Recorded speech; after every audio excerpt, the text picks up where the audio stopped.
Welcome to Deep Insights. So ଆମେ previous କ୍ଲାସରେ ଜାଣିଥିଲେ ଯୋଉ ଚର୍ଯ୍ୟା ବିନିଶ୍ଚୟ ଯୋଉ ବୌଦ୍ଧ ସମାଜଚ୍ୟୁତ ମାନେ ରହିଲେ ସରହ ପାଦଙ୍କ ବିଷୟରେ ଡିସ୍କସନ ହେଇଥିଲା ଆଉ ଶବରୀପାଙ୍କ ବିଷୟରେ ମଧ୍ୟ ଡିସ୍କସନ ହେଇଥିଲା। ସେ ଶବର ସମ୍ପ୍ରଦାୟରେ ଥିଲେ ସେ ବିଷୟରେ ଡିସ୍କସନ କରୁଛେ। ଆଜି ଆମେ ଲୁଇପାଙ୍କ ବିଷୟରେ ଡିସ୍କସନ କରିବା ହେଲା କି। ସୋ ଅଧିକାଂଶ ତାନ୍ତ୍ରିକ ପରମ୍ପରାରେ ଲୁଇପାଦଙ୍କୁ ପ୍ରଥମ ସିଦ୍ଧ ତ୍ୱଜାଚାର୍ଯ୍ୟ ଭାବେ ଗ୍ରହଣ କରାଯାଇଛି। ପାକ୍ସାମ ଜୋଞ୍ଜାଙ୍କ ଅନୁସାରେ ସେ ଉଡିଆନର ଏକ କୈବର୍ତ୍ତ ପରିବାରରେ ଜନ୍ମଗ୍ରହଣ କରିଥିଲେ। ଉଡିଆନର ରାଜାଙ୍କ ଦ୍ୱାରା ଲିପିକାର ଭାବରେ ସେ ନିଯୁକ୍ତି ଦେଇଥିଲେ। ତାଙ୍କର ଯୋଉ ଉଡିଆନ ରାଜା ଥିଲେ ମାନେ ଓଡିଶାର ରାଜା ଯୋଉ ଥିଲେ ସେ ଲିପିକାର ଭାବରେ ତାଙ୍କୁ ନିଯୁକ୍ତି ଦେଇଥିଲେ। ସେତେବେଳେ ତାଙ୍କର ନାମ ଥିଲା ସାମନ୍ତ ସୁବ। ଲୁଇପାଙ୍କର ପୂର୍ବ ନାମ ହଉଛି ସାମନ୍ତ ସୁବ। ମାତ୍ର ତାରନାଥଙ୍କ ବିବରଣୀରେ ସେ ଉଡିଆନର ପଶ୍ଚିମାଞ୍ଚଳରେ ଦେଖନ୍ତୁ ବିଭିନ୍ନ ବିବରଣୀ ବିଭିନ୍ନ ପ୍ରକାର ଇନଫରମେସନ ଦିଏ। ସବୁ ବିବରଣୀ ଆମକୁ ଉଲ୍ଲେଖ କରିବା ଆବଶ୍ୟକ, ଜାଣିବା ଆବଶ୍ୟକ, ପ୍ଲସ ଉଲ୍ଲେଖ କରିବା ମଧ୍ୟ ଆବଶ୍ୟକ। ପଶ୍ଚିମାଞ୍ଚଳରେ ରାଜା ସାମନ୍ତ ସୁବଙ୍କ ଦରବାରରେ ଲେଖକ ଭାବରେ କାର୍ଯ୍ୟ କରୁଥିଲେ। କଣ କରୁଥିଲେ ତାହେଲେ ପଶ୍ଚିମାଞ୍ଚଳରେ ସେ ଲେଖକ ଭାବରେ କାମ କରୁଥିଲେ ବୋଲିକିନା କୁହାଯାଇଛି ଲୁଇପାଙ୍କ ସମ୍ପର୍କରେ ତାରାନାଥଙ୍କ ବିବରଣୀ ଅନୁସାରେ। ସେ ଶବରୀପାଦଙ୍କର ଶିଷ୍ୟ ଥିଲେ ଓ ମହାଯଜ୍ଞେଶ୍ୱର ଭାବରେ ଖ୍ୟାତି ଲାଭ କରିଥିଲେ। ତାର କଣ ହେଲା ଶବରୀପାଦଙ୍କ ଶିଷ୍ୟ ଥିଲେ ଏବଂ ମହାଯୋଗେଶ୍ୱର ଭାବରେ ସେ ସିଦ୍ଧି ଲାଭ କରିଥିଲେ। ଦୀକ୍ଷା ଗ୍ରହଣ କରିବା ପରେ ଲୁଇପା ବଙ୍ଗଳାକୁ ଯାଇ ଗଙ୍ଗା ନଦୀ କୂଳରେ ବରାହୀ ମନ୍ତ୍ର ଜପ କରିଥିଲେ। ଯେତେବେଳେ ଦୀକ୍ଷା ସେ ଗ୍ରହଣ କରି ସାରିଥିଲେ ସେତେବେଳେ କଣ କରିଥିଲେ ବଙ୍ଗଳାକୁ ଯାଇ ସେଠି ଗଙ୍ଗା ନଦୀ କୂଳରେ ବରାହୀ ମନ୍ତ୍ର ଜପ କଲେ। କିଛି ସମୟ କିଛି ମତ୍ସ୍ୟ ଭକ୍ଷଣ କରିବା ପରେ ସେ ସାଧନାରେ ସିଦ୍ଧି ଲାଭ କରିଥିଲେ। ଲୁଇପାଙ୍କର ଯଦି ଆମେ କାଳ ଦେଖନ୍ତୁ କୋଶ୍ଚିନ୍ ଆସିପାରେ କେଉଁ ବହୁତ ସହଜ ସିଦ୍ଧ ମତ୍ସ୍ୟ ଭକ୍ଷଣ କଲା ପରେ ସାଧନାରେ ସିଦ୍ଧି ଲାଭ କରିଥିଲେ ଲୁଇପା ହବ ଉତ୍ତର। ଲୁଇପାଙ୍କର କାଳ ନିର୍ଣ୍ଣୟ ଯଦି ଆମେ କରିବା ଦେଖନ୍ତୁ ଏ ସମ୍ପର୍କରେ ସବୁ ପଣ୍ଡିତଙ୍କର ଦେଖନ୍ତୁ ବହୁତ ପୁରାତନ ସାହିତ୍ୟ ହେଲାଣି। ପ୍ରାକ୍ ସାରଳା ଯୁଗର ସାହିତ୍ୟ ମାନେ ସାରଳା ଯୁଗଙ୍କର ପୂର୍ବବର୍ତ୍ତୀ ସାହିତ୍ୟ।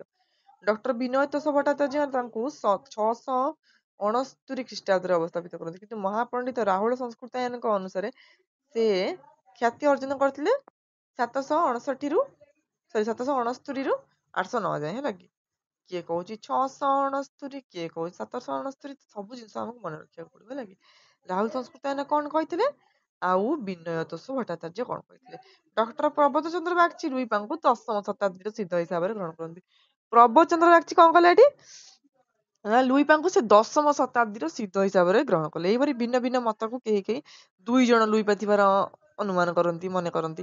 ଶବରୀପାଙ୍କ ଶିଷ୍ୟଙ୍କୁ ଜ୍ୟେଷ୍ଠ ଲୁଇପା ଆଉ ମତ୍ସ୍ୟେନ୍ଦ୍ରନାଥଙ୍କ ମତ୍ସ୍ୟେନ୍ଦ୍ରନାଥଙ୍କ କଣ କନିଷ୍ଠ ଲୁଇପା କୁହାଗଲା। ତାହେଲେ କଣ ଗୋଟେ ବଡ ଲୁଇପା ଗୋଟେ ଛୋଟ ଲୁଇପା।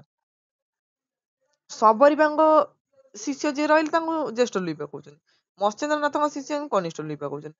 ମାତ୍ର ତିବ୍ବତରେ ଲୁଇପା ମତ୍ସ୍ୟେନ୍ଦ୍ର ଓ ମତ୍ସ୍ୟାନନ୍ଦ୍ର ସମାର୍ଥବୋଧକ ହୋଇଥିବାରୁ ଦେଖନ୍ତୁ ହଁ ଏଇଠି ଦେଖନ୍ତୁ ଆସିଗଲା ଜିନିଷ ଗୋଟେ ଇଣ୍ଟରେଷ୍ଟିଂ ଜିନିଷ। ତିବ୍ବତରେ କଣ ହେଲା ନା ଲୁଇପା ଆଉ ମତ୍ସ୍ୟେନ୍ଦ୍ରନାଥ ମାନେ ହିଁ ଗୋଟିଏ ସମାର୍ଥବୋଧକ ତେଣୁ ତାହେଲେ କହିଛନ୍ତି କଣ ଗୋଟିଏ ବୋଲି ପ୍ରକାଶ କରିଛନ୍ତି, 2 ଜଣ ନୁହନ୍ତି ଆଉ ବିଭିନ୍ନ ବିଭିନ୍ନ ନାମରେ ସବୁ ଡକା ଯାଇଛି। ସେଥିପାଇଁ ସେ ଜଣେ ବିଶିଷ୍ଟ ତନ୍ତ୍ରଯାନୀ ସିଦ୍ଧ ହୋଇଥିବାରୁ ଲୁଇପାଙ୍କ ନାମରେ ତେଙ୍ଗୁର ତାଲିକାରେ ମିଳିଥିବା ଗ୍ରନ୍ଥରେ କଣ ହେଇଛି ଦେଖନ୍ତୁ ସିଏ ଜଣେ କଣ ଥିଲେ ନା ସିଏ ଥିଲେ ତନ୍ତ୍ରଯାନୀ ଥିଲେ ହେଲା କି। ଯେହେତୁ ଜଣେ ସେ ତନ୍ତ୍ରଯାନୀ ଅଟନ୍ତି ତେଣୁ ତାଙ୍କ ବିଷୟରେ କଣ ମିଳୁଛି ତାଙ୍କ ବିଷୟରେ ଗୋଟେ ମିଳୁଛି ଗ୍ରନ୍ଥ ମିଳୁଛି ତାନ୍ତ୍ରିକ ଗ୍ରନ୍ଥ ବୌଦ୍ଧ ଧର୍ମ ଦର୍ଶନ ପ୍ରଖ୍ୟାପକ। ଦୋହାକୋଷ ବ୍ୟତୀତ ତାଙ୍କ ଦ୍ୱାରା ରଚିତ ଶ୍ରୀ ଭଗବତ ସମୟ ଅଭିସମୟ ବିଭାଙ୍ଗ ବୁଦ୍ଧୋଦୟ ବଜ୍ର ସତ୍ୱ ସାଧନ ପ୍ରଭୃତି ଗ୍ରନ୍ଥ ଗୁଡିକର ସନ୍ଧାନ ମିଳେ। ଚର୍ଯ୍ୟାଗୀତି କୋଷର ପ୍ରଥମ 29 ଦେଖନ୍ତୁ ଏଇ ସବୁଟା ଏଇଟା ଇମ୍ପୋର୍ଟାଣ୍ଟ ମନେ ରଖିବେ। କୋଉ ଚର୍ଯ୍ୟାଗୀତି କୋଉ ବୌଦ୍ଧ ସହଯୋଗ ମାନେ ଲେଖିଥିଲେ ସେଇ ଲୁଇପାଙ୍କ ରଚନା ହଉଛି ପ୍ରଥମ 29 ଚର୍ଯ୍ୟାଦୟ ଗୁଡିକ 29 ଚର୍ଯ୍ୟାଦୟ ଗୁଡିକ ଲୁଇପା ଲେଖିଥିଲେ। କମ୍ବଳପାଦଙ୍କ ବିଷୟରେ ଜାଣିବା, ଇଏ ବି ଜଣେ ବୌଦ୍ଧ ସହଯୋଗୀଙ୍କ ମଧ୍ୟରୁ ଅନ୍ୟତମ। ତାରାନାଥଙ୍କ ବିବରଣୀ ଅନୁସାରେ କମ୍ବଳପାଦଙ୍କର ଜନ୍ମସ୍ଥାନ ଓଡିଶା ଥିଲା, ମାନେ ଆମ ଓଡିଶାରେ ଥିଲେ। ସେ ଜଣେ ରାଜପୁତ୍ର ଥିଲେ। ପରିଣତ ବୟସରେ ତାଙ୍କର ବୌଦ୍ଧ ଧର୍ମ ପ୍ରତି ଅନୁରକ୍ତି ଜନ୍ମିବାର ଦେଖନ୍ତୁ ଗୋଟେ ଜିନିଷ ହଉଛି ସବୁ ମନୁଷ୍ୟ ମାନେ ଆଧ୍ୟାତ୍ମିକବାଦୀ, କିନ୍ତୁ କିଛି ମନୁଷ୍ୟ ଅଛନ୍ତି ଯୋଉମାନେ କି ଆଧ୍ୟାତ୍ମିକତାକୁ ଯିଏ ଏତେ ଭଲ ପାଇଯାନ୍ତି ସେମାନେ ଆଉ କୌଣସି ଜିନିଷ ତାଙ୍କୁ ସଂସାରରେ କୌଣସି ମୋହ ମାୟା ତାଙ୍କୁ ଗ୍ରସ୍ତ କରିପାରେନା। ସେ ସମ୍ପୂର୍ଣ୍ଣ ରୂପରେ ଭଗବାନଙ୍କ ନିକଟରେ ନିଜକୁ ସମର୍ପଣ କରନ୍ତି। ପ୍ରକୃତରେ ସବୁଠାରୁ ମୁଖ୍ୟ ଜିନିଷ ଜୀବନର ହଉଛି ଭଗବାନଙ୍କ ନିକଟରେ ନିଜକୁ ସମ୍ପୂର୍ଣ୍ଣ ରୂପେ ସମର୍ପଣ କରିବାଟା ନିହାତି ଆବଶ୍ୟକ, ହେଲା କି? ତ ଦେଖିବା ଆମେ କମଳପାଦ କଣ କରିଥିଲେ, ତାଙ୍କର ନିର୍ଦ୍ଦିଷ୍ଟ ବୟସରେ ବୌଦ୍ଧ ଧର୍ମ ପ୍ରତି ଅନୁରକ୍ତି ଜନ୍ମିବାରୁ ସେ ତୀର୍ଥ ଯାତ୍ରାରେ ବାହାରିଗଲେ, ହେଲା କି? ଏବଂ ସେ ତାଙ୍କର ଆଧ୍ୟାତ୍ମିକତା ଭାବନା ଜାଗ୍ରତ ହେଲା ତାଙ୍କ ମନରେ। ସିଦ୍ଧାଚାର୍ଯ୍ୟ ବଜ୍ରଘଣ୍ଟଙ୍କ ଦ୍ଵାରା ବୌଦ୍ଧ ଧର୍ମରେ, ଦେଖନ୍ତୁ କାହା ଦ୍ଵାରା କିଏ ଦୀକ୍ଷିତ ହେଲେ ମନେ ରଖିବ, ବଜ୍ରଘଣ୍ଟ ରହିଲେ ଯୋଉ ସିଦ୍ଧାଚାର୍ଯ୍ୟ, ତାଙ୍କ ଦ୍ଵାରା ସେ ବୌଦ୍ଧ ଧର୍ମରେ ଦୀକ୍ଷିତ ହେଲେ। ତ୍ରିପିଟକରେ ସେ ବେଶ ଦକ୍ଷତା ଅର୍ଜନ କରିଥିଲେ। ତ୍ରିପିଟକ ବୌଦ୍ଧ ଧର୍ମର ମୁଖ୍ୟ ଗ୍ରନ୍ଥ, ତା ଦେହରେ ସେ ଭୂ ତ୍ରିପିଟକରେ ବେଶ ଦକ୍ଷତା ଅର୍ଜନ କରିଥିଲେ ବୋଲି ଜଣାଯାଇଛି। କଥିତ ଅଛି ଯେ ସେ ଏକଦା ଶବ ଉପରେ, ଦେଖନ୍ତୁ କମ୍ବଳପା ତାଙ୍କ ନାମ କେମିତି ହେଲା ସେଇ ବିଷୟରେ ଆମେ ଆଲୋଚନା କରିବା। ଦେଖନ୍ତୁ କଥିତ ଅଛି ଯେ, ଦେଖନ୍ତୁ ଭାରି ମତେ କିନ୍ତୁ ଓଡିଆ ଅନର୍ସ ବହୁତ ଇଣ୍ଟରେଷ୍ଟିଂ ଲାଗେ, ବଢିଆ ମାନେ ଏତେ ବଢିଆ ବଢିଆ କଥା ଲେଖା ହେଇଥାଏ, ମାନେ ମୁଁ ବାରମ୍ବାର ପଢିବାକୁ ବହୁତ ଭଲ ପାଏ, ହେଲା କି?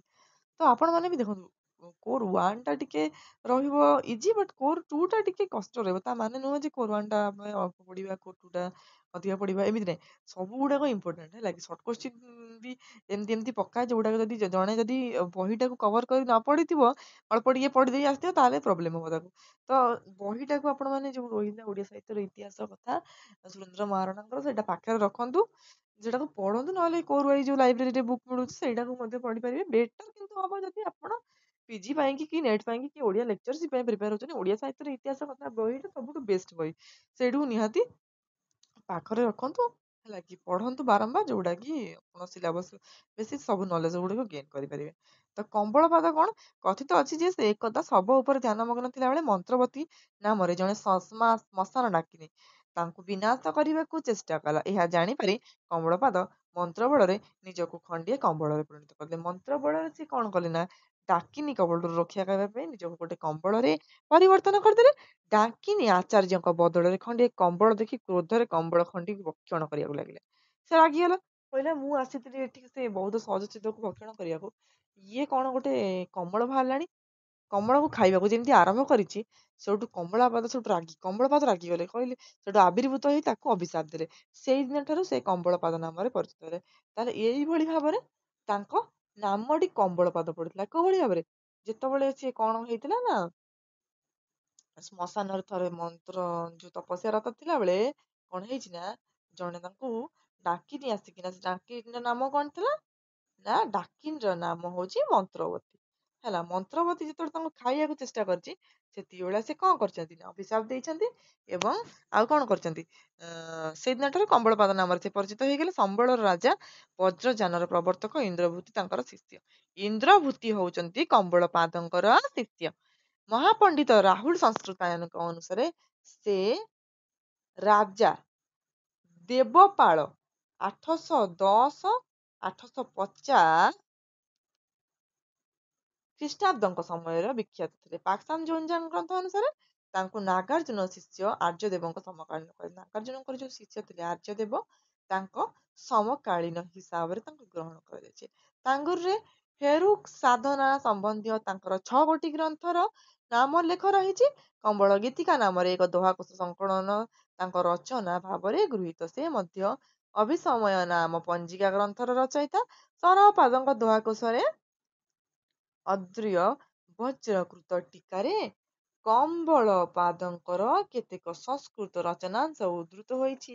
ଚର୍ଯା ଗୀତିକା କୋଷରେ ଅଷ୍ଟମ ସଂଖ୍ୟକ ଗୀତିକାଟି କମଳପାଦଙ୍କ ଦ୍ଵାରା ରଚିତ ହୋଇଛି। ବିରୂପାଙ୍କ ବିଷୟରେ ପଢିବା। ବିରୂପା, ବିରୂପା ଯୋଉ ରହିଲେ, ତାଙ୍କର ଅନ୍ୟ ନାମ ବିରୂପା ପାଦ ରହିଲା, ହେଲା କି? ବିରୂପା ପାଦ ଯୋଉ ରହିଲେ, ସେ ଆଚାର୍ଯ୍ୟ ଜାଳନ୍ଦରୀ ପାଦଙ୍କର ଶିଷ୍ୟ ଥିଲେ।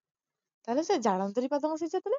ଓଡିଶାରେ ଆସିଆ ପାହାଡ ଶ୍ରେଣୀକୁ ପରିବେଷଣ କରୁଥିବା ବିରୂପା ନଦୀ ତୀରସ୍ଥ ଏକ ଗ୍ରାମରେ, ଦେଖନ୍ତୁ ବିରୂପା ନଦୀ ତୀରରେ ସେ ବାସ କରୁଥିବାରୁ ତାଙ୍କ ନାମ ଅନୁସାରେ ଓଡିଶାର ଏଇଭଳି ନଦୀର ନାମକରଣ ହୋଇଥିବାର ମନେ ହୁଏ।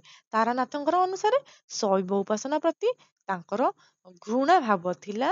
ସେ ଏହା ବିରୁଦ୍ଧରେ ପ୍ରଚାର ଚଳାଇଥିଲେ, ହେଲା କି?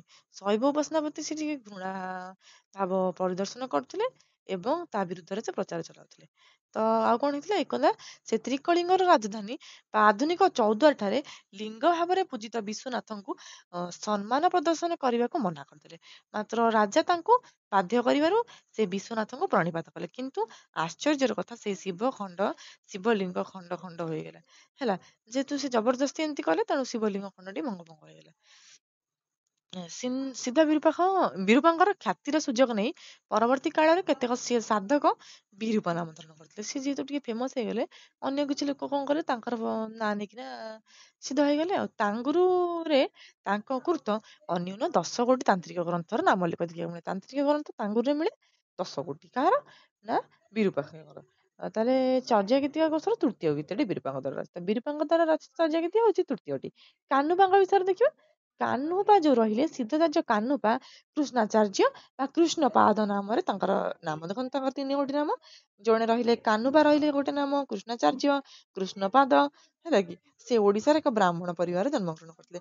ମାତ୍ର ପଣ୍ଡିତଗଣ ସିଦ୍ଧ ସାହିତ୍ୟର ରଚକ ଭାବରେ ଏକାଧିକ କାହ୍ନୁପାଦଙ୍କର ବହୁତ ସିଦ୍ଧ ସାହିତ୍ୟର ଯୋଉ ରଚନାର ଯୋଉ ରଚୟିତା ରହିଲେ, ବହୁତ ଗୁଡା କାହ୍ନୁପାଦଙ୍କର ରଚନା ମିଳେ। ପାକ୍ସାମ ଜଞ୍ଜାଙ୍ଗରେ 3 ଜଣ କାହ୍ନୁଙ୍କର ଉଲ୍ଲେଖ ରହିଛି। ସେଥିମଧ୍ୟରୁ ଜଣେ ଓଡିଶାବାସୀ ବ୍ରାହ୍ମଣ କୁଳ ସମ୍ଭୂତ ଓ ଜାଳନ୍ଧରୀ ପାଦଙ୍କ ଶିଷ୍ୟ ବୋଲି କୁହାଯାଇଛି। ତେଙ୍ଗୁରୁରେ 4 ଜଣ କାହ୍ନୁପାଦ ଅଛନ୍ତି। କୃଷ୍ଣାଚାର୍ଯ୍ୟ କଥା ହରପ୍ରସାଦ ଶାସ୍ତ୍ରୀ କହିଛନ୍ତି। ହରପ୍ରସାଦ ଶାସ୍ତ୍ରୀ ତାହେଲେ କଣ କହିଲେ, ତେଙ୍ଗୁରୁରେ 4 ଜଣ କାହ୍ନୁପାଦ ଅଛନ୍ତି। ହେଲା କି, ଏହି ନାମରେ ଏକାଧିକ ସିଦ୍ଧ ଥାଇପାରନ୍ତି, ମାତ୍ର କବିତ୍ୱ ପାଣ୍ଡିତ୍ୟରେ ସର୍ବୋଚ୍ଚ ଆସନ ଗ୍ରହଣ କରିଥିବା କାହ୍ନୁପାଦ ଯିଏ, ସେ ଓଡିଆ ଥିଲେ। ସେ ଅତି ସହଜରେ ପ୍ରମାଣିତ କରିଦେଇ ପାରିଥିଲେ ତାଙ୍କ ରଚିତ ଚର୍ଯ୍ୟା ଓ ଦୋହା ଗୁଡିକର ଭାଷାତାତ୍ତ୍ୱିକ ଆଲୋଚନାରେ। ହେଲା କି, ତ ତିବ୍ବତୀୟ ଗ୍ରନ୍ଥ ମାନଙ୍କରେ ତାଙ୍କ ଜୀବନ ସମ୍ପର୍କରେ କୌତୂହଳପୂର୍ଣ୍ଣ କାହାଣୀ ରହିଛି। କଣ ସବୁ କାହାଣୀ ମାନ ରହିଛି କାହ୍ନୁପାଙ୍କ ବିଷୟରେ? ହେଲା, ଏଇଠି କ୍ଲାସଟିକୁ ଆମେ ଏଣ୍ଡ କରିବା। ନେକ୍ସଟ କ୍ଲାସରେ ଯୋଉ କାହାଣୀ ମାନ ଗୁଡିକ ଆମେ ଆଲୋଚନା କରିବା, ନେକ୍ସଟ ଆମେ ଦାରିକ ପାଦକୁ ଆଲୋଚନା କରିବା। ଆଉ ଯାହା ସବୁ ପୁଷ୍କୁପାଦ ରହିଲେ, ଆଉ ସବୁ ବୌଦ୍ଧ ସିଦ୍ଧ ମାନଙ୍କର ଉପରେ ଆମେ ଆଲୋଚନା କରିବା, ଯୋଉଗୁଡିକ କି ଆପଣଙ୍କ ପାଇଁ ବହୁତ ଇମ୍ପୋର୍ଟାଣ୍ଟ ରହିବ। ଆପଣ କେୟାରଫୁଲି ଦେଖନ୍ତୁ ଏବଂ ସବୁବେଳେ ପେନ୍, ପେନସିଲ, ପେପର ପାଖରେ ରଖନ୍ତୁ, ନୋଟ ବନାନ୍ତୁ ଏବଂ ଭଲ ପଢନ୍ତୁ, ଭଲ ମଣିଷଟିଏ ହୁଅନ୍ତୁ। ସୋ କ୍ଲାସଟିକୁ ଏଣ୍ଡ କରିବା।